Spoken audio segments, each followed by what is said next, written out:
요즘에 우리나라 그 메르스 때문에 고생이 많은데요. 우리 그 중세 시대에 우리 그 패스트 있잖아요. 흑사병이 있었지 않습니까? 그 흑사병 때문에 그 유럽 인구의 30%가 죽었대요. 그 당시에. 놀라울 일이죠. 30% 죽었어요. 근데 그때 이제 왜 죽은지 따져보니까 손을 안 씻어서 그렇대요. 너무 안타깝게도 손을 안 씻어가지고 이 전 인구의 30%가 죽었다는 거 아니겠습니까? 너무 안타까운 일인데 요즘 우리 손 좀 잘 씻으면 좋겠고요. 어쨌든 중세시대 병원이 없었습니다. 병원이 없었어요. 특히 시골에는 병원이 없었는데, 그래서 중세시대 유럽에서는 병이 걸리거나 힘들면 어디를 갔냐 그러면 수도원을 갔습니다. 수도원. 수도사들이 있는 수도원에 가게 되는데, 수도원에 있는 수도사들이 좀 시간 여유가 있다 보니까 이제 약을 만드는데, 약을 어떻게 만드냐 그러면 이제 그때 이제 맥주와 포도주는 그 당시 있었습니다. 그래서 뭐 병을 앓고 있는 사람을 만나면 맥주나 포도주를 먹였어요. 놀랍죠? 맥주나 포도주를 먹이니까 통증이 가라앉았습니다. 그걸 보고 이제 수도사들이 이게 술이 굉장히 몸 치유에 도움이 되는 치료제다 이런 생각을 해가지고 이제 그 술을 끓여요. 이 끓이면 예를 들어 뭐 찌개를 끓이면 더 진하게 되잖아요, 그죠? 끓입니다. 끓이면 뭐가 나옵니까? 알코올이 나오잖아요. 술은 알코올을 뽑아냅니다. 알코올을 뽑아내는 이제 기술이 발달돼가지고 알코올을 뽑아내어가지고 술보다 알코올 맛 딱 진액 맛 딱 뽑아내어가지고 아픈 사람들의 상처도 발라주고 또 먹이기도 하니까 사람들이 많이 회복이 되었습니다. 알코올이 원래 소독제이면서 마취제였습니다. 너무 아프면 알코올을 먹으면 안 아파요. 술 먹으면 안 아프잖아요. 넘어지도 안 아프고 막 그러잖아요. 그래서 알코올은 사실 소독제며 마취제였습니다. 그래서 너무 그 수도사들이 너무 이제 술이 이게 알코올이 너무 고마우니까 그 술을 이제 뽑아낸 술, 그 알코올이 뽑아낸 술의 이름을 생명의 물이라고 불렀습니다. 이게 바로 생명의 물이다. 많은 사람을 살리고 있으니까 그 생명의 물이라고 불렀습니다. 이 생명의 이제 물이 이제 이탈리아에서 이제 개발되었는데 이제 영국으로 스코틀랜드로 이제 전파가 됐어요. 그래서 수도사들끼리 무슨 협회가 있는 모양이에요. 수도사들끼리 이야기하면서 술에서 어떻게 알코올을 뽑아내고 알코올 갖고 어떻게 사람을 치유한다 그런 이야기를 쭉 하면서 이제 흘러가게 되었는데 스코틀랜드에서 이제 이걸 받아가지고 또 치유를 하게 되었습니다. 치유를 하게 되었는데 그때 이제 스코틀랜드에서 이 뽑아낸 알코올 그 술을 어떻게 불렀나 그러면 여러분 그 서론에 보면 우스케 베아다 이렇게 불렀어요. 우스케 베아다 이렇게 불렀는데 그게 뭐 이 스코틀랜드 말이니까 우리는 잘 모르는데 우스케 베아다를 불렀는데 이 발음이 위스키란 발음으로 되었다는 거죠. 이게 위스키입니다. 위스키입니다. 위스키가 거기서 나왔죠.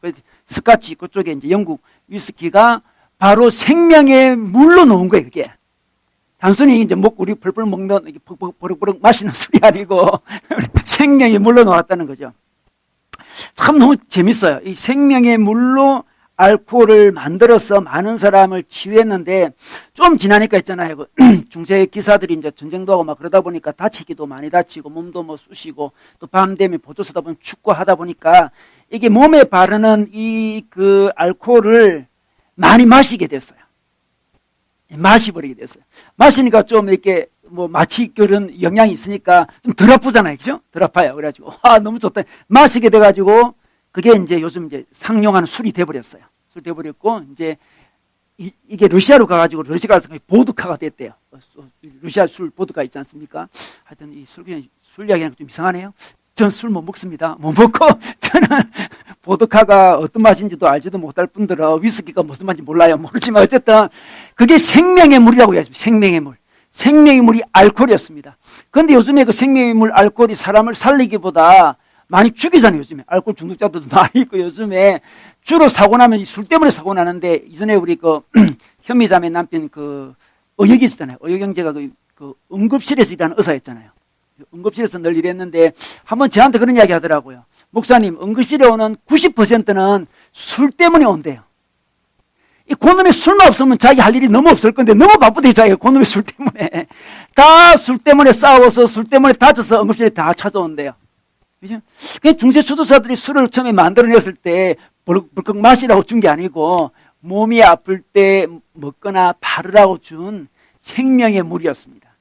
근데 너무 아이러니하게도 그 사람들이 그렇게 좋게 만들었는데 이 시대는 그것 때문에 많은 사람이 지금 알코올 중독에도 빠지고 수많은 일들이 일어나잖아요. 너무 좀 놀라울 거예요. 수도사들이 자기들이 만든 이 좀 생명의 물이 이렇게 나쁘게 쓰이고 있다는 걸 보면 아주 놀랄 건데 이게 수도사 만든 게 생명의 물인데 성경에 보면 그것보다 더 귀한 생명의 물을 소개하고 있어요.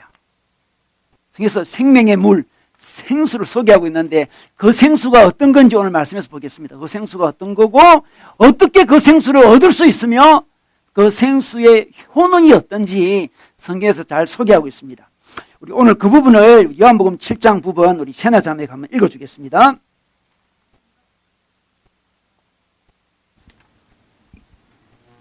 명절의 가장 중요한 날인 마지막 날에 예수께서 일어서서 큰 소리로 말씀하셨다. 목마른 사람은 다 내게로 와서 마셔라. 나를 믿는 사람은 성경이 말한 바와 같이 그의 배에서 생수가 강물처럼 흘러나올 것이다. 이것은 예수를 믿는 사람이 받게 될 성령을 가리켜서 하신 말씀이다. 예수께서 아직 영광을 받지 않으셨으므로 성령이 아직 사람들에게 오시지 않았다. 아멘. 오늘 아주 짧은 말씀이죠. 짧은 말씀입니다. 오늘 37절에 보니까 명절의 가장 중요한 날인 마지막 날에 했는데 명절은 어떤 명절이냐고 하면 유대인들은 세 명절이 있습니다. 중요한 3대 명절이 있는데 오순절이 있고 유월절이 있고 초막절이 있는데 오늘 명절은 초막절 명절을 이야기합니다. 이 초막절 명절은 우리나라 달력으로 보면 한 10월경 가을입니다. 가을에 있는 명절인데 한 일주일 정도 이 명절 기간을 보내고 있습니다. 근데 이 초막절의 명절의 의의는 두 가지가 있는데 첫 번째는 역사적으로 의의가 있고요. 그 다음에는 계절적으로 의의가 있는데 역사적 의의라는 것은 그 이스라엘 백성의 조상들이 40년 동안 광야를 방황할 때에 초막에 살았습니다. 그것을 기념하는 절기입니다. 우리 조상들이 40년 동안 광야 생활을 하면서 초막에 살았다. 그것을 기념하면서 지금도 그래. 이스라엘 지금도 그걸 하는데 지금도 자기 아파트를 두고 이 기간에는 초막이 살아요. 아파트 위에 옥상 위에도 초막을 만들어요. 삽니다. 살면서 우리가 광야 생활 40년 동안에 그 초막에서 살았는데 그때 하나님이 우리를 돌봐주셨다는 것을 기억하기 위해서 초막이 사는 거죠. 그 아파트 편히 살면 하나님의 은혜가 기억이 안 나니까 일부러 그 정말 옛날에 그 고통당하는 그 시절로 돌아가가지고 초막이 살고 있어요. 그래서 40년 동안 하나님이 뭘 주셨습니까? 만나도 주셨고 또 반석을 깨뜨려가지고 어떻습니까? 반석을 치니까 물이 나왔죠. 물도 주시고 메추라기도 주셨습니다. 하나님의 사랑과 은혜에 대해서 초막에 살면서 이제 기념하는 절기가 이 초막절이었습니다. 두 번째로 이때가 이제 가을이기 때문에 계절적으로 의미가 있는데 이때가 바로 추수감사절이에요. 추수감사절. 맥추절, 오순절이 있고 추수감사절, 이 초막절이 있는데 맥추감사절은 이제 밀이 날 때요. 그러니까 봄이죠, 봄. 밀을 수확한 다음에 하나님께 드리는 감사제가 이제 맥추감사절이고요. 그리고 가을에 이제 밀만 나는 게 아니죠. 많은 곡식이 납니다. 이때 많은 곡식들을 모아서 하나님께 감사하는 절기가 추수감사절인데 이 추수감사절이 바로 초막절이에요. 초막절. 자, 이 초막절에 이제 어떤 행사를 하는데 어떤 행사를 하냐 그러면요. 그 제사장이 많은 무리의 백성들과 더불어 그 성전 있잖아요. 성전에서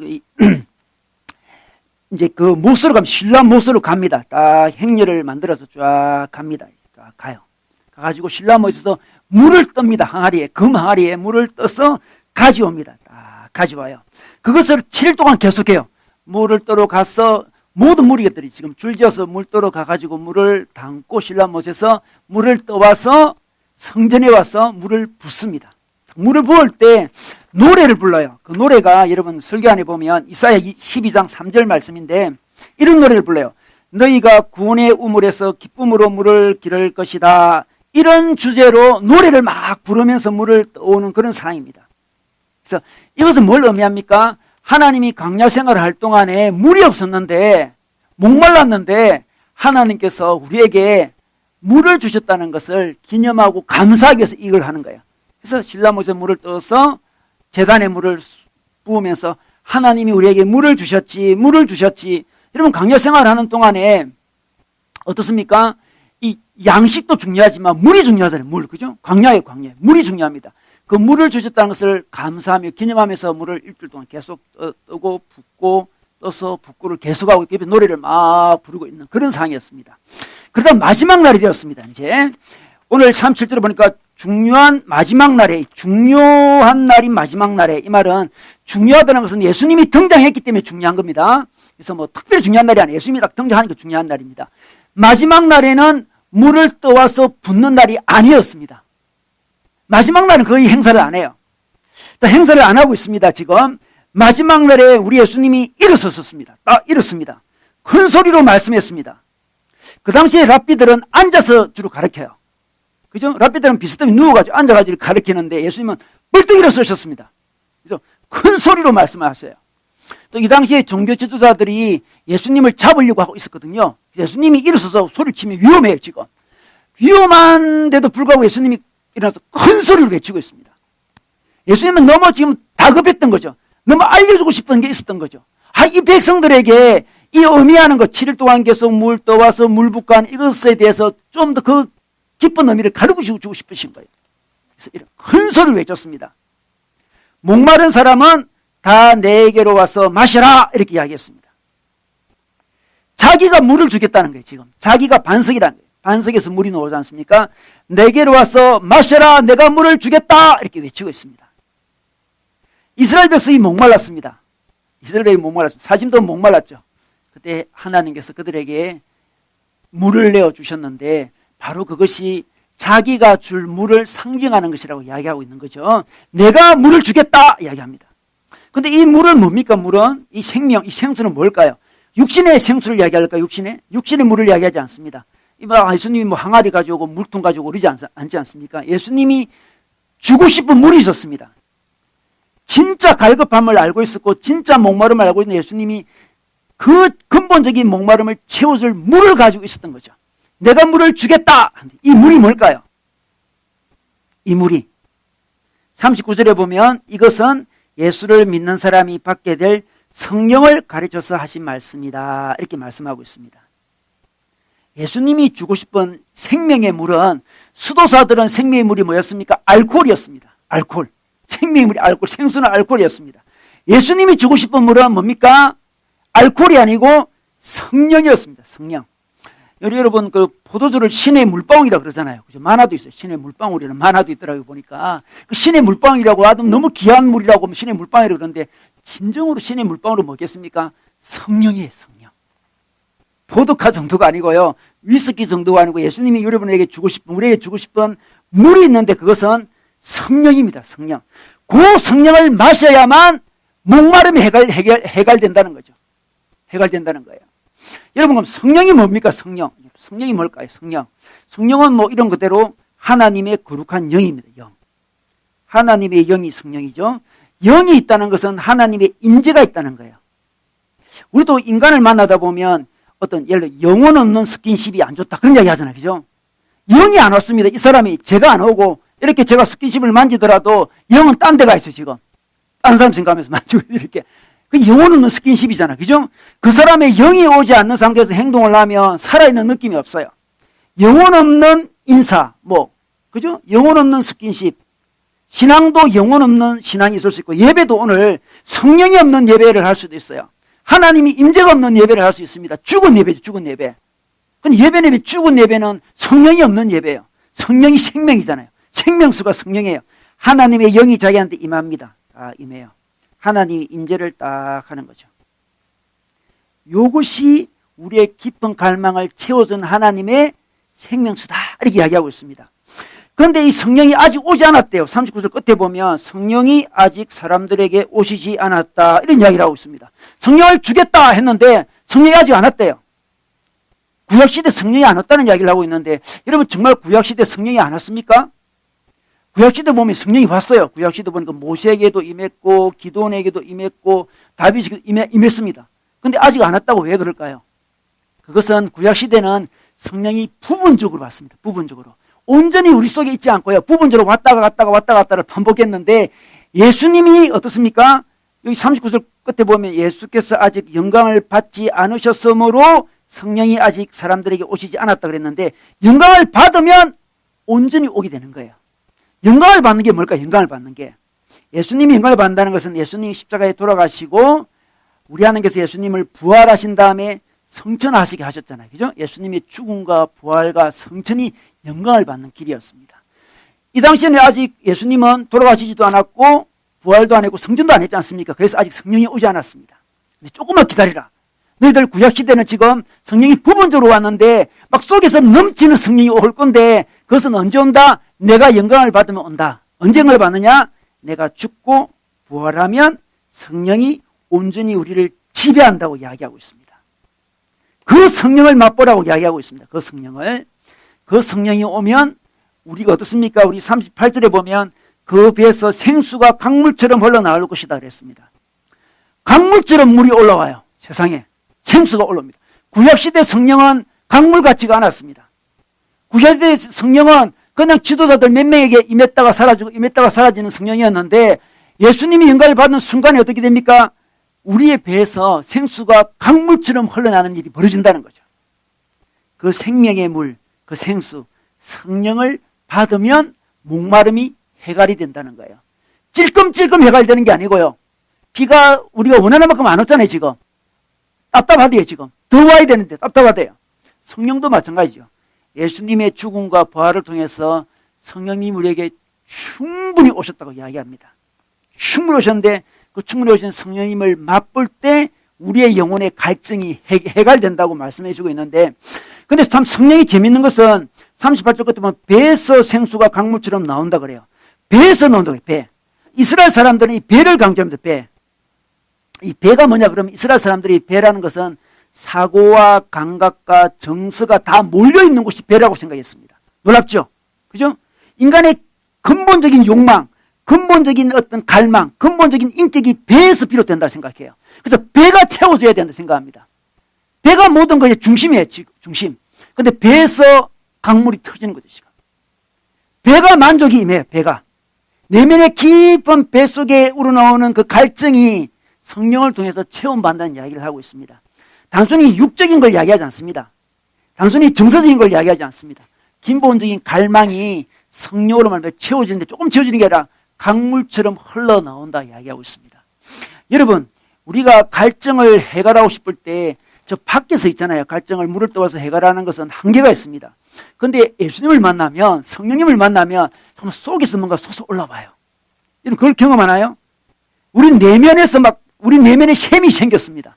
성령이 만나면 샘이 저 밖에 있는 게 아니에요. 옛날에 우리 가늘할 때 보면 집에 우물이 없고 동네 저 멀리 우물이 있어요.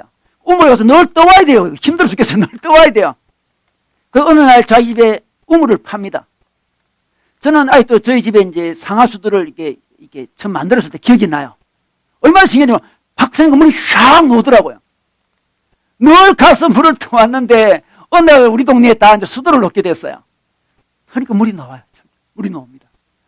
여러분, 우리 하나님께서 우리에게 해갈을 주시기 원하시는데 그 해갈은 저 밖에 나와 저 외부에 가가지고 뭐 떠오는 게 아닙니다. 성령님이 우리 속에 거하시면 우리 속에 샘이 만들어져가지고 샘물이 올라오는 거죠. 천사들이 이렇게 회의를 한번 했대요. 우리가 행복을 어디에 숨겨둘까 회의를 했다는 거죠. 바다 저 밑에 숨겨둘까 행복이라는 것을 산 위에 둘까, 인간이 잘 찾지 못하게 하자 행복을 바다 저 밑에 둘까, 산 위에 둘까 이렇게 이야기했는데 어떤 노련한 천사가 좀 짓궂은 천사인가 봐요. 노련한 천사가 이렇게 이야기했습니다. 그냥 인간의 마음 안에 둡시다 이렇게 이야기했어요. 행복을 인간의 마음 안에 두자. 사람들은 자기 마음을 잘 안 보거든요. 저 산꼭대기 찾아가고 있잖아요. 저 바다 밑으로 가요. 행복을 찾아. 우리가 그렇잖아요 지금. 행복을 찾아서 막 헤매고 있습니다. 근데 자기 내면을 보지 못하죠. 그런데 성령께서 우리에게 주시고 싶은 것은 우리 내면 안에 샘을 만들어주기 원하십니다. 우리 내면 안에 성령님을 만나면 성령님이 우리 내면 안에서 솟아 올라와요. 솟아 올라옵니다. 하나님이 우리에게 생명의 물을 주기를 원하셨습니다. 그것은 하나님의 임재였습니다. 하나님의 임재는 저 멀리 있지 않습니다. 저 바다 밑에 있지도 않고요. 저 산꼭대기에 있지도 않습니다. 우리 하나님의 임재, 하나님의 사랑, 하나님이 자기 영으로 임하시는 것은 우리 내면에 있어요. 우리가 예수께 나아가서 성령을 부르며 성령님이 오셔서 우리 내면에 샘을 만들어 주신대요. 샘을 만들어 주신대요. 그런데 있잖아요. 이제 샘이 만들어서 하나님 임재를 경험하게 되는데 여러분 인생의 비결은 이 임재를 얼마나 맛보냐에 딸려 있어요. 자기가 하나님의 임재를 얼마나 맛보는지.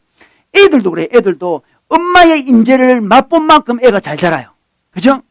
애들이 어린이집에 가서 그럴 때 엄마 안 가면 안 가 그러잖아요. 엄마의 임재가 있어야만 편안하거든. 그죠? 핵심은 임재입니다. 여러분 사랑하는 사람이 있다면 그 사람과 어딜 가든지는 별 중요하지 않습니다. 부산을 가든지 뭐 마산을 가든지 저 여수를 가든지 그게 중요하지 않아요. 그 사람과 같이 가는 게 중요하죠. 그죠? 물론 그 사람과 관계가 없으면 그 사람이 안 오더라도 좋은 데 가고 싶을 수도 있을 수 있다 생각해요. 근데 이 사람을 사랑한다면 이 사람의 임재가 중요해요. 나는 자기랑 가고 싶어. 동해안을 가든 성해안을 가든 그게 중요하지 않아. 나는 자기랑 가고 싶어 그러잖아요. 그게 임재죠, 임재. 우리 인생의 해갈의 비법은, 승리하는 방법은 하나님의 임재랑 같이 하는 거예요. 여러분, 인생이 목마릅니까? 여러분, 뭔가 갈증이 있어요? 뭔가 답답합니까? 뭔가 힘드나요? 뭔가 아무리 물을 많이 마셔도, 아무리 술을 많이 먹어도 뭔가 갈증이 느끼지나요? 임재를 몰라서 그렇습니다. 임재를. 여러분, 야곱이라는 자가 있었습니다. 야곱이라는 사람이 있었는데 그가 한 번은 강야를 도망을 갔습니다. 형에게 쫓겨 도망을 가게 되는데 도망을 가다가 그가 하나님을 만납니다. 우리 창세기 28장에 볼까요? 28장 16절에 야곱은 잠에서 깨어서 혼자 생각하였다. 주님께서 분명히 이곳에 계시는데도 내가 미처 그것을 몰랐구나, 이렇게 이야기합니다. 강야에서 주님이 계시는 걸 발견했습니다. 강야가 얼마나 힘들었겠어요. 이 야곱은 이 사냥도 잘 못하는 친구인데 얼마나 이 강야가 힘든지 몰라요. 그런데 자기가 딱 잠에서 깬 다음에 외치고 있습니다. 하나님이 이곳에 계시는구나. 임재죠, 임재. 그래서 그가 큰 힘을 얻습니다. 여러분, 우리가 이 땅에서 살아갈 때 가장 힘을 얻을 길은 하나님의 임재를 경험하는 거예요. 아, 하나님이 여기 나와 함께 계셨구나.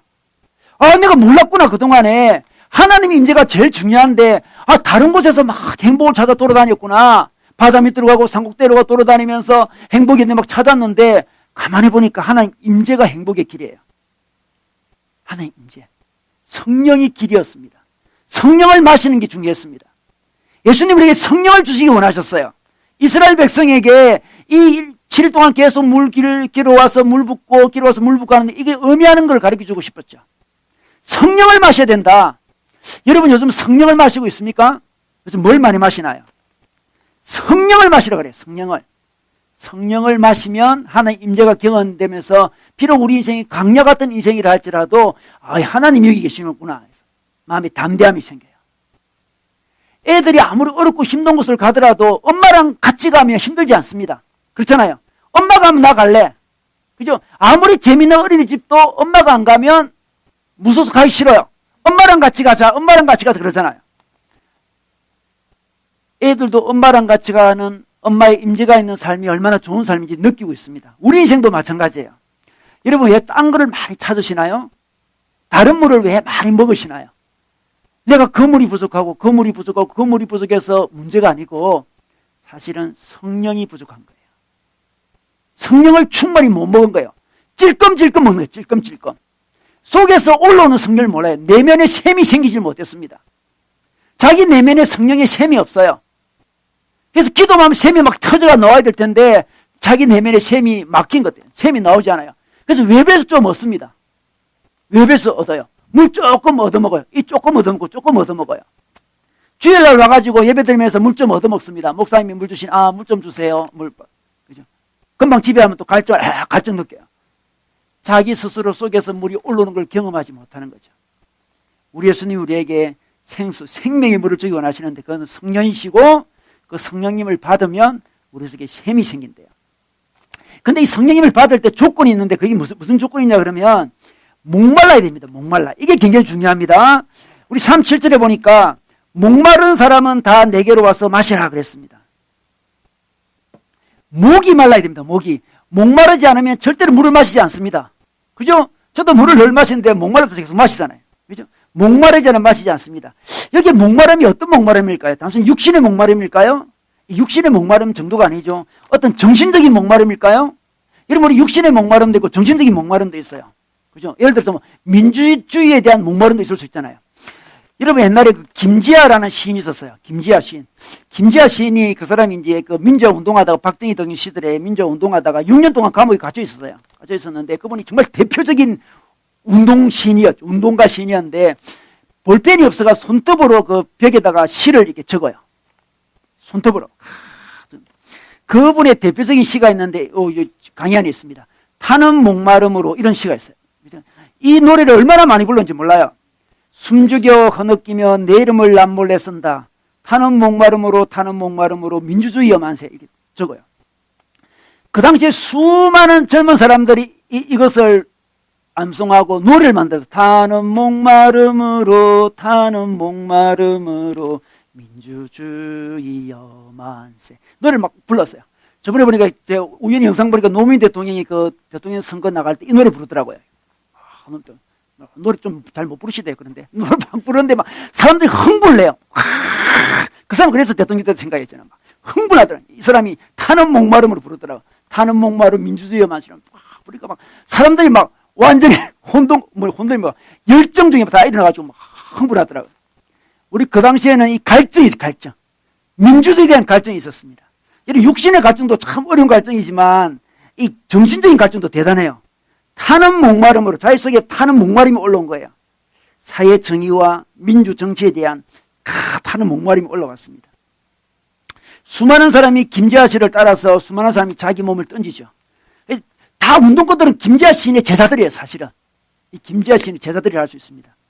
그런데 시대가 바뀌어버렸어요. 1990년대 되면서 인생이 바뀌고 시대가 막 바뀌어가지고 김재하 씨가 달라져요. 그래서 사람들이 이제 변절했다고 욕을 많이 하잖아요. 김재하 씨 변절했다고 막 그러는데 김재하 씨는 1990년대 우리나라가 나름대로 민주화가 되니까 자기 제자들이 막 민주운동 막 하고 막 이렇게 뭐 자살하고 막 뛰어내리고 그런 모습 보면서 비판을 많이 하게 돼요. 비판을 많이 하게 되면서 그 수많은 자기 제자들이 자기 스승이 자기들 비판하니까 굉장히 괴로워해요. 그때 김재하 시인이 뒤에는 참 이상하게 됐어요. 그 사람. 이상하게 됐는데 지금 무슨 생명운동 그런 거 해요. 뭐 당군 뭐 신상 만들기 뭐 그런 거 있잖아요. 뭔가 좀 약간 영적인 사람이 됐어요. 약간 그 사람이 타는 목마름이 여전히 안 채워지는 거예요. 그 정도로 안 채워지는가 봐요. 여전히 목말라고 있는 거죠. 이 사회 정의와 민주 정치에 대한 간절한 목마름이 안 채워진 것 같아요. 그렇게 울부짖는데 그 사람은 만족하지 못하고 그 사람이 또 성적으로 뒤에 좀 문란해졌대. 그 사람이 비판하는 사람 성적으로 문란해졌다고 막 이렇게 그러더라고요. 그렇게 타는 목마름으로 어떤 정치적인 자유를 외쳤는데 우리 인간은 그것만으로 만족이 안 되는 존재인가 봐요. 김재하 씨가 만족이 안 됐어요. 자기는 이제 더 이상 그쪽으로 나가기 싫어서 딴 뭐 생명운동 이쪽으로 가고 있습니다. 우리에게는 육신의 목마름도 있고 정신적인 목마름도 있고 그것도 다 채워줘야 됩니다. 그런데 예수님이 지금 단순히 그런 목마름만 채우려고 그럴까요? 예수님 당시에도 열심당원들은 이 로마로부터 이스라엘을 독립시키려고 타는 목마름으로 혁명을 일으켰습니다. 예수님이 그 타는 목마름으로 혁명을 주장한 것일까요? 예수님은 다른 목마름을 이야기하고 있습니다. 우리는 목말라야 됩니다. 우리 배에서 일어나는 목마름이 있어야 돼요. 육신의 목마름 정도는 아니고 배는 몸의 인격이라고 했죠. 사고와 정서와 모든 게 다 담긴 배잖아요. 배에서 갈증이 일어나야 돼요. 영혼의 목마름입니다. 영혼의 목마름. 영혼의 목마름이 있는 자가 주님의 배에 놓는 거죠. 영혼의 목마름을 고백하는 자가 주님에게 놓을 수 있습니다. 여러분 요한계시록 말씀 볼까요? 요한계시록 22장 말씀에 요한계시록 22장 마지막 말씀인데 4절에 보면 이런 말씀입니다. 하나님의 얼굴을 뵐 것입니다. 이런 말씀이 있어요. 이 하늘나라를 소개하고 있습니다. 하나님 나라는 하나님 얼굴을 보는 나라입니다. 하나님을 만나는 나라죠. 5절에 보겠습니다. 다시는 밤이 없고 등불이나 햇볕이 필요 없습니다. 이렇게 이야기합니다. 너무 밝아가지고 하나님을 보니까 너무 밝아져가지고 하나님 나라는 햇빛이 필요가 없대요. 이게 하나님 나라를 소개하고 있습니다. 우리가 하나님 만나면 햇빛이 필요 없는 그런 세상이 되는 거죠. 그런 세상을 우리 경험하게 됩니다. 너무 좋죠. 하나님을 만나는 순간 햇빛이 필요가 없어요. 하나님 너무 밝으니까. 우리 인생도 마찬가지죠. 하나님을 만나니까 하나님 나라를 경험하니까 햇빛이 필요 없습니다. 우리 인생에 인간적인 어떤 희망 같은 것들 별로 중요하지. 인간도 희망 같은 건 햇빛 같은 거죠. 그건 별로 중요하지 않아요. 하나님을 만났습니다. 근데 이렇게 햇빛 필요 없는 하나님 나라를 누가 만날 수 있습니까? 17절에 보니까 중간쯤에 보십시오. 이 말을 듣는 사람도 또한 오십시오 하고 외치십시오. 목이 마른 사람도 오십시오. 생명의 물을 원하는 사람은 거저 받으십시오. 이런 말씀이 있습니다. 목이 마르면 나올 수 있습니다. 목이 마르면 하나님의 임재를 경험할 수 있습니다. 목이 말라야 돼요. 다른 목 마른 거 아닙니다. 영혼의 목이 말라야 돼요. 여러분 목이 마릅니까? 목 마릅니다. 하나님. 그때 밝은 빛을 보게 됩니다. 목이 말라야 돼요. 많은 사람들이 이게 목이 마르질 않아요. 목이 마른다고 해서 자기 결핍을 인정하는 사람인데 하나님 내 힘으로 인생을 못 살겠습니다. 이게 목이 마른 거예요. 자기 힘으로 막 살려고 발버둥 칩니다. 아직 목이 덜 말라서 그래요. 물 좀 주십시오 하고 놓아야 되는데 자기 힘으로 막 살아가요. 아직 결핍을 온전히 누리지 못해요. 충분히 절망을 안 했습니다. 사람은 충분히 절망을 해야 돼요. 그래도 내 힘으로 좀 살만하지. 이렇게 한 사람은 아직 목이 덜 마른 사람이에요. 그 사람은 주님께 나오지 않습니다. 그래서 하나님은 우리를 충분히 절망하도록 이끄십니다. 여러분 요즘에 그런 거 못 느낍니까? 하나님이 나를 자꾸 절망하도록 이끄신다. 그런 거 있잖아요. 그게 하나님의 작전이에요. 완전히 절망하도록 이끄십니다. 내 힘으로 도저히 못 살겠다. 난 너무 목마르다. 나는 너무 결핍하다. 내 힘으로 못 살겠다. 나는 이 영혼의 갈망, 이 육신에 물 먹는 거, 민주주의 저 정도가 아닙니다. 나의 존재 자체가 목마릅니다, 하나님. 내가 좀 행복하게 살고 싶던데, 내 힘으로 도저히 안 되네요. 충분히 절망해야 됩니다. 정말 못 살겠습니다. 그게 목마른 거예요. 목마른 사슴이 나 물이 없으면 도저히 못 살겠다고 막 시냇물량에 쫓아가잖아요. 그죠? 자기 힘으로 좀 살만한 사람은 시냇물량에 그렇게 쫓아가지 않습니다. 천천히 걸어가겠죠. 좀 물이 있겠구나. 천천히 걸어갈 수도 있을 것 같아요. 목마름을 경험해야 됩니다. 하나님이 우리 목마름을 경험하도록 자꾸 우리 인생을 이끄시는데 우리에게 고통도 주시고 고난도 주시고 한계도 주셔서 계속 갈증을 느끼게 합니다. 고독을 느끼게 하는 거죠. 외로움도 느끼게 하고 있잖아요. 믿었던 사람에게 또 배신도 당하기도 하고 허무감도 느끼기도 합니다. 그래서 갈증을 느끼죠. 그 사람들이 막 노래를 부르잖아요. 유행가들 보면 다 갈증을 갖고 노래 부르잖아요. 내 사랑이 떠나갔다. 아무도 믿을 사람이 없다. 나는 외롭다. 그렇게 하잖아요. 갈증을 느끼는 것은 축복이에요. 여러분 살만합니까? 목마르지 않고 살만합니까? 좀 살만하죠 뭐. 그렇다면 여러분 아직 목마르지 않는 상태죠. 아직 자기에게 희망을 걸고 있습니까? 아직 때가 안 된 거예요. 목말라야 주님 앞에 와가지고 실존적인 체험을 받습니다. 그래서 목마른 거 축복이에요. 고통당하는 것도 축복이에요. 다른 이상한 소금물 있잖아요. 바닷물을 마시면서 일시적으로 해결할 수 있지만 더 목말라지는 거예요. 우리 주님께서 우리를 초대해 주십니다. 목마르냐 묻습니다. 여러분 정말 목마릅니까? 정말 인생을 봤습니까? 인생을 딱 쳐다보셨습니까? 진지하게 인생을 봤습니까? 진지하게 인생을 보면 내 힘으로 인생을 살 수가 없어요. 어설프게 보니까 살 수 있다 생각하는 거죠. 그래도 좀 살 수 있죠. 좀 희망도 있고 내 능력도 좀 있고 살 수 있다 생각할게요. 아직 인생을 못 살아서 그래요. 인생은 살면 살수록 인생은 정말 어렵고 힘든 곳이에요. 우리 힘으로 못 살아요. 우리 힘으로 된 게 뭐 있습니까 사실. 자기 존재의 그 정말 자금을 왜소함을 느껴야 돼요. 내가 참 인생 앞이 이렇게 왜소하구나. 이 바이러스 하나에 온 나라가 지금 정신이 없어요. 우리 인생은 얼마나 불안한 인생인지 몰라요. 우리 인생은 얼마나 현장간 인생인지 몰라요. 이 누가 도와주지 않으면 우리는 살아날 수 없는 존재들입니다. 누군가 도와줘야 돼요. 하나님 당신 나를 도와주십시오. 내가 당신을 갈망합니다. 그런 자가 뭘 받습니까? 생수를 받습니다. 성령을 받아요. 왜 우리가 은혜를 못 받습니까? 왜 성령을 못 받습니까? 갈급하지 않은 거예요 지금. 왜 한국교회가 은혜가 없다 그럽니까? 갈급함이 떨어졌어요.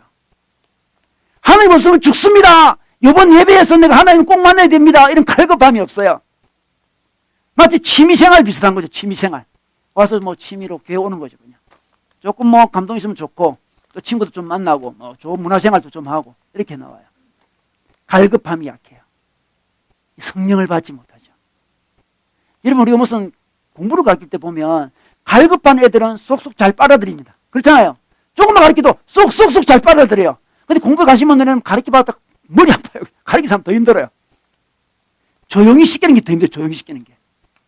교육 내용보다 정말. 영적인 것도 마찬가지예요. 갈급함이 있어야만 성령이 옵니다. 성령이 채워져가지고 속에서 내면에서 기쁨이 행복이 솟아오르는 경험을 할 수 있습니다. 그런데 갈급하지가 않아요. 인생 살만하다 생각하기 때문에 갈급하지 않습니다. 예수님이 오라고 그럽니다. 물론 이 갈급함과 예수님께 나아가면 예수님이 다 채워주시는데 여러분 그 옛날에 그 영화 보니 그런 영화 있더라고요. 캐리비안 해적 보면 그런 게 있어요. 그 자세히 못 봤는데 젊음의 셈이 있더라고요. 젊어지는 셈이 있잖아요. 그래서 찾아가요. 막 이상한 그 주인공 이상하게 생긴 애 있잖아요. 그래서 찾아가는데 그 젊음 셈에 갈 때 편했습니까? 굉장히 어렵더라고. 보니까 갈 때 지도 보고 다른데 문제도 발생하고 장애물도 생기고 막 목숨 걸고 가야 돼요. 젊음의 셈. 근데 우리 예수님 주는 생명의 셈은 지도주가 네가 잘 찾아가봐 이러지 않습니다. 그죠? 예수님이 이미 다 끝낸 어떤 셈을 만들어 놓고 있잖아요. 예수님이 모든 장애물 다 통과했어요, 벌써. 그죠? 예수님이 죽음을 다 극복했습니다, 지금. 예수님이 나가기만 하면 돼요. 젊어지는 셈은 우리가 막 목숨 걸고 가야 되지만 우리 하나님이 만들어준 그 셈은 생명의 셈은 그냥 갈급함만 있으면 돼요. 목마름만 있으면 겸손만 있으면 됩니다. 하나님 저 갈급합니다 이렇게 하면 돼요. 저 목말라요 이렇게 이야기하면 됩니다. 여러분 가끔 우리가 우리 자신을 자책할 때가 있어요. 하나님 내가 이것도 잘못하고 저것도 잘못하고 이런 죄를 짓고 막 그렇게 이야기하는데 그것이 다 채워지지 않아서 그렇습니다. 그때는 너무 자책하지 마세요. 하나님 내가 이런 죄도 지고 저런 죄도 지고 이렇게 어르고 이것도 못하고 저것도 못하고 이렇게 생각할 수 있는데 그게 다 뭡니까? 그게 생명의 물이 채워지지 않아서 그렇거든요. 생명의 물이 채워지지 않아서 사람은 죄를 짓는 거예요. 특별히 더 나빠서 죄를 짓는 게 아니고 생명의 물이 작으니까 갈급하니까 지금 자기 속에 뭐 채워지지 않으니까 죄를 짓는 거예요. 그럴 때 그냥 다 제껴두고 하나님 자책하지 않습니다. 하나님 제가 물이 채워지지 않았네요. 하나님 앞에 나가면 됩니다. 제가 또 이런 실수하고 이런 죄를 지었는데 제가 여전히 채워지지 않아서 그렇습니다. 하나님 앞에 나갑니다. 채워달라고 하면 돼요. 자책하는 시간을 가지지 마시고 자기를 원망하는 시간도 가지지 마시고 하나님 앞에 나가기만 합니다. 누구든지 내게로 와서 마시라 그랬습니다. 장애물이 없어요. 가서 마시면 돼요. 마시면 됩니다. 우리 하나님이 다 만들어 주셨습니다. 근데 마시는 방법을 알려드릴게요. 어떻게 마실 수 있습니까? 성령을 어떻게 마시면 될까요? 그게 바로 기도로 성령을 마시는 거예요. 여러분 우리 요한복음 20장 22절 볼까요? 제가 호흡은 기도입니다. 여기 보면 그들에게 숨을 불어넣으시고 말씀하셨다. 성령을 받으라. 이렇게 하나님께서 말씀하셨어요. 이게 아주 중요한 이야기입니다. 성령을 받을 때 어떻게 받습니까? 숨을 불어넣어 주십니다. 이래서 후 불어넣어 주십니다. 그러니까 호흡으로 받는 거예요. 이게 바로 호흡 기도라는 건데 성령을 어떻게 받습니까? 호흡으로 받는 거예요. 후 받는 거예요 이게. 이게 호흡 기도인데 기도를 받는 우리 기도라는 것은 호흡이에요. 기도를 해보세요. 기도를 뭐라면 기도한다 해보세요. 그게 뱉기도 하고 숨을 쉬기도 하고 그래요. 그죠? 자기 속에 있는 악한 것들, 두려운 것들, 원망할 것들, 미워하는 것들을 뱉는 게 기도잖아요. 뱉고 성령을 마시는 거예요. 그게 기도하면 그게 느껴집니다. 아, 내 속에 있는 안 좋은 영적인 찌꺼기들이 나가는구나. 아, 성령님이 내게 오시는구나. 그 경험할 수 있어요. 기도를 안 하면 막혀가지고 나가지도 않고 들어오지도 않아요. 그래서 우리가 기도를 해야 되는 거예요. 성령을 받으라고 했는데 성령을 마시라고 했는데 마시는 방법을 몰라. 어떻게 마셔요? 호흡으로 마셔야지.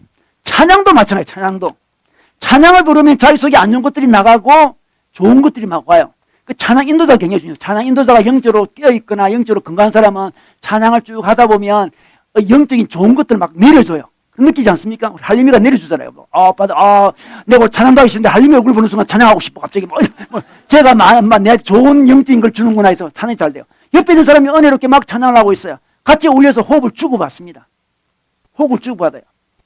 기도를 하면 성령이 옵니다. 하나님이 사람을 만드시고 그 코에 생기를 불러넣어 줬잖아요.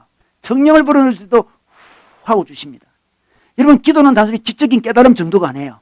성령을 받고 자기 속에 있는 걸 드러내야 돼요.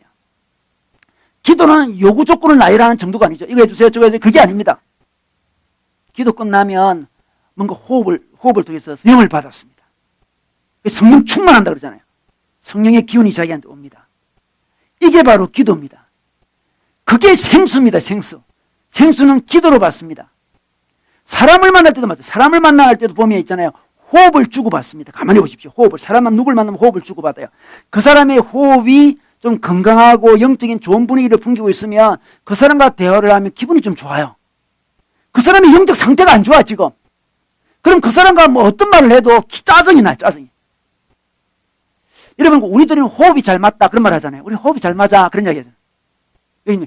영적인 상태가 비슷하기 때문에 잘 맞는 거예요.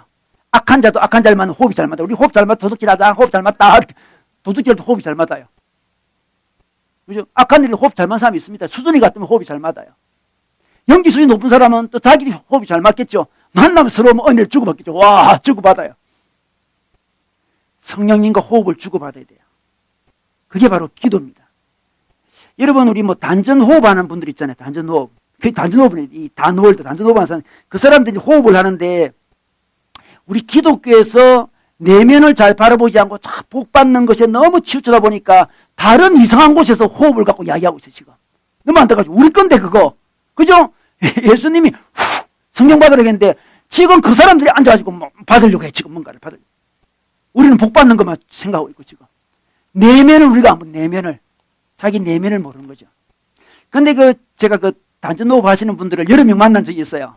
저 재밌어요. 그리고 만나는 분들을 보면 단전호흡 잘못하는데 이게 영을 받잖아요. 자기 기도하면 받는데 귀신이 들어오는 경우도 많이 있어요. 정말 조심해야 돼요. 저 헬스장에서 저를 가르쳐 주셨던 헬스 선생님도 단전호흡 하다가 자기가 귀신 들어왔다는 이야기를 해주더라고요. 이걸 어떻게 쫓아낼지 모르겠어요. 뭐 그러더라고, 저보고. 온대요, 뭐가. 뭡니까? 이 인간은 기도는 호흡이라니까요. 단전호흡을 합니다. 뭔가 와요. 그냥 뭐 배 호흡하는 건 뭐 좋은 일이죠. 근데 누군가를 불러요. 누군가를 생각합니다. 그게 오는 거죠.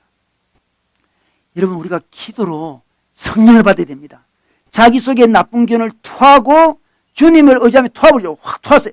기도하다 보면 막 토할 때 있잖아요. 확 토하. 저는 그걸 갖다가 오바이트 기도라 그러는데, 오바이트 기도는 엄청 토할, 자기 속에 악한 게 많이 있으면, 답답한 거, 그랬으면 막 토해야 됩니다. 지금 받을 준비가 안 됐어요. 속에 가득 차 있어요. 안 좋은 것들이. 그러면 열심히 토해야 됩니다. 확 토하면 어느 순간에 좀 시원해짐을 경험할 수 있어요. 와, 내 속에 있는 안 좋은 것들이 많이 물러갔구나. 두렵고, 염려하고, 근심하고, 미워하고, 그런 것들이 많이 물러가는 걸 느껴요. 그때 자기 속이 좀 비었다는 느낌이 올 때 있죠. 그때 성령님을 받는 거죠. 성령을 받습니다. 토하고 받는 거예요. 낙심되는 마음이 있습니까? 그것도 호흡과 관련된 거예요. 낙심되는 것도 토하면 됩니다. 죽고 싶은 마음, 토하면 됩니다. 하나님 앞에 가서 토하세요. 사람에게 토하면 사람에게 상처 줘요. 사람은 토하지 마세요. 우리 한숨 쉬는 거 있잖아요. 답답하니까 한숨 쉬는 사람 있잖아요. 한숨 쉬는 사람 만나면 정말 답답해요. 그죠? 제가 왜 내한테 한숨 쉬나? 사람한테 한숨 쉬면 그 사람을 더 다치게 하는 거고요. 너한테 가서 한숨 쉬어야 됩니까? 하나님 앞에 갑니다. 하나님은 다 받아주세요. 그게 그래서 하나님이지, 우리 하나님. 그죠? 하나님 우리 속에 있는 거 다 받아주시잖아요. 하나님 내 속에 이런 안 좋은 기운들이 막 있어요. 막 토합니다. 토해요. 하나님이 다 목마른 자 내게로 다 받아줄게. 다 받아줍니다. 그리고 우리에게 생명의 물을 주세요. 생수를 주십니다. 우리 속에 악한 것이 나가고 좋은 것이 들어옵니다. 충만해집니다. 충만하면 죄를 짓지 않습니다. 사람이 약해서 짓습니다. 악해서 짓는 것보다 약해서 충만하지 않으니까 자기 속에 충만하지 않아요. 죄를 짓는 거예요. 호흡을 통해서 예수님의 충만한 영을 받습니다. 자, 이제 하나님의 영을 받습니다. 영을 받으면 어떤 일이 벌어질까요? 우리 오늘 말씀에 보면 우리 하나님의 말씀, 우리 하나님의 성령은 우리를 회복시키는데 하나님의 사랑을 회복시킨대요. 로마서 5장 5절에 보면 이런 말씀이 있습니다. 이 말씀 다 같이 한번 읽어볼까요? 로마서 5장 5절 시작.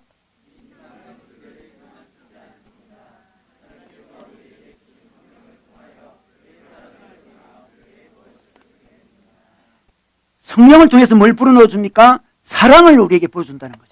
성령을 받으면 하나님의 사랑이 우리 속에 막 들어옵니다. 이거. 사랑이 와서 우리를 회복시킵니다. 여러분, 우리가 지금 담비가 내려가지고 돼지가 회복되잖아요. 살아나잖아요. 성령을 통해서 하나님 사랑이 자기한테 옵니다. 사랑이 부음바 되었다. 개혁성경에 이렇게 말씀하고 있습니다. 사랑이 우리에게 부어주십니다. 사랑이 와요. 사랑이 올 때는 성령이 오는 거예요. 성령과 소통을 하고 기도를 통해 성령을 소통하면 성령을 받으면 성령이 뭘 가지고 옵니까? 하나님의 사랑을 가지고 옵니다. 사랑이 부어집니다. 여러분, 사랑이 부어지면 사람은 회복됩니다. 그죠? 사랑이 자기 내면 안에 있어요. 사랑이 막 소소로 내면에서 샘에서 사랑이 올라와요. 그죠? 제가 아는 어느 자매는 이제 새 쌍둥이에요. 나들목계 우리 자매인데 새 쌍둥이에요. 세 명이 이제 그 일란스 쌍둥이에요. 세 명이. 그 새 쌍둥이는 자기 집에만 있어도 이제 똑같은 나이의 애가 있으니까 재밌잖아요. 그 친구가 필요 없었대요, 자기는. 집에 가 충만하니까요. 그죠? 여자 친구 형제가 3명이나 있으니까 생긴 똑같이 생겼어요. 헷갈려요, 늘. 충만하면 외부에 친구 의지할 필요도 없습니다. 하나님의 사랑이 내면에 충만하면 사람들 그렇게 의지하지 않습니다. 회복이 되는 거죠. 우리가 외로움을 느낄 때 있잖아요. 우리 인간은 외롭습니다. 외롭고 고독하게 느껴질 때 있습니다. 근데 그때가 참 중요한 때예요. 그때에 자꾸 그 외로움을 이겨내려고 외부로 자꾸 눈을 돌리면 우리 하나님이 깊이 못 오십니다. 외로울 때는 내면에서 하나님의 사랑이 부어지는 걸 경험하는 절호의 시기입니다. 하나님이 자기 인생을 자꾸 외롭게 만드십니까? 자꾸 외롭게 만들어요. 나는 발버둥 치면서 밖으로 나가고 싶은데 또 저 친구도 사귀고 저 친구도 사귀고 저 이성도 사귀고 저 이성도 사귀고 싶은데 자꾸만 하나님이 내 인생을 자꾸 외롭게 만들어. 그럼 하나님께서 우리 내면에서 솟아오르는 하나님의 사랑을 경험할 서로의 찬스를 계속 주시는 거예요. 사랑이 부어집니다. 성령으로. 내면이 딱 채워져요. 내면이 딱 채워집니다. 그렇게 크게 외롭지가 않아요. 왜 내면에서 자꾸만 사랑이 올라오니까. 그렇게 외롭지 않은 사람이 사람을 사귀면 건강한 관계를 가지지만 너무 외로운 사람이 관계를 가지면 집착을 하게 됩니다. 그렇잖아요. 집착하면 부담스러워요, 상대방이. 절대로 우리 자매들 형제한테 집착하지 마세요. 집착하는 자매 제일 싫어요, 형제들이. 아무리 좋았다 지자에 집착하면 확 싫어요. 자율적이고 여유 있고 그죠? 그렇게 진정한 사랑이 되는 거 아니겠어요? 뭐 남자도 마찬가지겠죠. 외로움은 어떻게 채워집니까? 내면에서 성령님이 사랑을 주심으로 채워집니다. 그것만 있는 게 아니죠. 성령님은 거룩한 성령님이라서 우리의 잘못된 것들, 제약들을 또 이게 정결케 해주시는 분이십니다. 우리 성령님은 민감한 코를 가지고 있는 것 같아요. 우리 속에 있는 것을 잘 냄새를 맡아요. 자기 연민, 교만, 이기심, 두려움, 염려 이런 것들 딱 성령님이 있으면 그걸 딱딱딱 캐치를 합니다. 그죠? 딱 캐치를 하잖아요. 우리 개들은 냄새를 잘 맡잖아요. 그죠? 우리 성령님은 거룩한 성령님이라서 성령님이 내게 오시면 자기한테 잘못된 게 뭔지 자꾸 드러나게 돼 있어요. 내가 두려워하고 있구나. 내가 근심하고 있구나. 이런 두려움과 근심이 있으면 안 됩니다. 두려움과 근심이 있으면 어떻습니까? 두려움과 근심이 힘을 가지고 있습니다. 여러분 근심도 영이고 두려움도 영이거든요. 영은 힘을 가지고 있습니다. 두려움과 근심이 가득 찬 사람은 두려움과 근심의 일을 잡아당깁니다. 그렇잖아요. 밝은 애는 그렇게 근심과 두려운 일들이 잘 다가오질 않아요. 자기랑 안 맞기 때문에. 주파수가 안 맞는 거예요. 친구들도 좀 못된 친구들 유유상종 어울리잖아요. 쟤랑 내 주파수가 좀 달라. 그럼 접근이 안 돼요. 자기 속에 근심과 두려움이 가득 차 있어요. 그럼 세상에 떠돌아다니는 수많은 근심과 걱정이 자기한테 막 다 다가옵니다. 온통 짜증나는 일이 너무 많아요. 온통 원망할 일이고 온통 분노할 일이 세상에 가득 차 있는 거죠. 사실은 자기 마음이 그런지 모르죠. 성령이 오시면 자기 마음속에 있는 어둠을 밝혀주십니다. 네가 두려워하고 있구나, 근심하고 있구나. 청소를 해주십니다. 거룩한 영이죠. 우리 마음속에 평화를 주십니다. 우리 요한복음 20장 21절에 보니까 죄를 줄을 껐습니다. 너에게 평화가 있기를 빈다. 예수님이 그랬습니다. 성령이 오시면 평화가 임합니다. 평화가. 모든 두려움과 염려를 몰아내고 평화가 임합니다. 더 나아가서 지금 우리 속에서 샘이 만들어진다 했잖아요. 놀랍습니다. 샘은 우리를 적시는 것뿐만이 아니고 다른 사람마저 적시게 합니다. 그게 바로 하나님의 축복이죠. 생명의 샘이 회복됩니다. 우리 속에서. 요한복음 2장 21절 끝에 우리 줄 건데 보면요. 아버지께서 나를 보내신 것 같이 나도 너희를 보낸다 그랬었잖아요. 우리가 갑니다. 우리에게 물이 막 솟아 올라와요. 자기를 채울 뿐만이 아니고 다른 사람도 막 채워줘요. 메마른 사람을 만나면 막 은혜가 우리를 통해서 막 흘러 넘칩니다. 여러분 어떻습니까? 사람들을 만나면 여러분이 수분을 공급해 줍니까? 생수를 공급해 주나요? 생명의 물을 공급해 줍니까? 아니면 그 사람의 생명수를 빼앗아 먹나요? 빼앗아 먹는 사람. 우리는 샘이 된다고 이야기해 주고 있습니다. 여러분 우리는 목마른 존재입니다. 그걸 인정해야 돼요. 우리는 목마른 존재예요. 우리는 아무리 물을 마셔도 목마른 존재고요. 우리는 인간적인 사랑을 많이 받아도 여전히 목마른 존재입니다. 왜냐하면 영적인 목마름 때문에 그렇습니다. 영적인 목마름 다른 것으로 대체되지 않습니다. 인생이 목마르고 부족하고 그런 생각이 듭니까? 영적인 목마름이에요. 그것은 성령으로 채워집니다. 성령께 나가면 돼요. 그냥 하나님 제가 목마릅니다 고백하면 돼요. 자기 힘으로 인생 살지 말고 하나님 내 힘으로 못 살겠습니다. 나 너무 목말라요. 나가면 됩니다. 나가면 돼요. 여러분 홍수가 나면 있잖아요. 물은 항토물이 가득하지만 식수가 없어요. 식수가 홍수가 나면. 지금 우리의 상황이 그런지 몰라요. 여러 예수님 이야기도 많고 성경 이야기도 많고 행복에 대한 이야기도 너무너무 많은데 식수가 없어요. 식수가. 생수가 없어요. 사람들이 성령을 마시지 않고 자꾸만 기독교 이야기만 많이 하고 멋있는 기독교 이야기만 너무너무 많이 하고 있어요. 지금. 자기가 생수를 마셔야 되는데 누구누구 믿음 좋은 이야기, 누구누구 성공한 이야기, 누구누구 뭐한 이야기, 다른 대단한 사람들 이야기만 많이 하고 있어요. 생수를 차이가 안 맞어요. 홍수인데 지금 기독교의 홍수잖아요. 우리나라는 지금. 우리나라 기독교 홍수예요. 황토물이 막 한쪽에 천지를 뒤엎고 있습니다. 그런데 왜 기독교인들이 힘이 없습니까? 성령이 없어 그래요. 왜 성령을 안 마시나요?